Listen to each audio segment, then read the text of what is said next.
Praise the lord. అందరికీ దేవుని నామంలో వందనాలు తెలియజేస్తూ ఉన్నాను. యెహోవా నా కాపరి, నాకు లేమి కలగదు. పచ్చిక గల చోట్లను ఆయన నన్ను పరుండజేయుచున్నాడు. శాంతికరమైన జలముల యొద్ద ఆయన నన్ను నడిపించుచున్నాడు. గాఢాంధకారపు లోయలలో నేను సంచరించినను ఏ అపాయమునకు భయపడను. నిజమేనండి. దేవుడు మనల్ని ఎంతగానో కాచి కాపాడుతున్నాడు.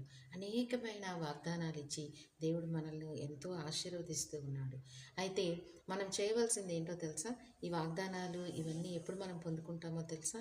యెహోవాను మన కాపరిగా మనం కలిగి ఉన్నప్పుడు.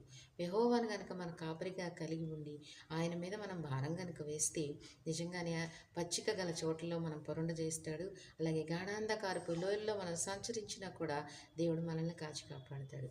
ఇప్పుడు గొర్రెల కాపరి ఉన్నాడు అనుకోండి, చూడండి గొర్రెలకు ఏ కష్టం రాకుండా మరి ఎంతగా కాచి కాపాడతాడు కదండి. నక్కలు వచ్చినా కుక్కలు వచ్చినా మరి వాటిని పట్టుకోకుండా ఎంతగానో కాచి కాపాడతాడు కదా. మరి దేవుడు కూడా మన కాపరిగా గనక మనం మన యేసయ్యను గనక కలిగి ఉంటే మరి మనకి ఏ కష్టం రాకుండా కాపాడతాడు.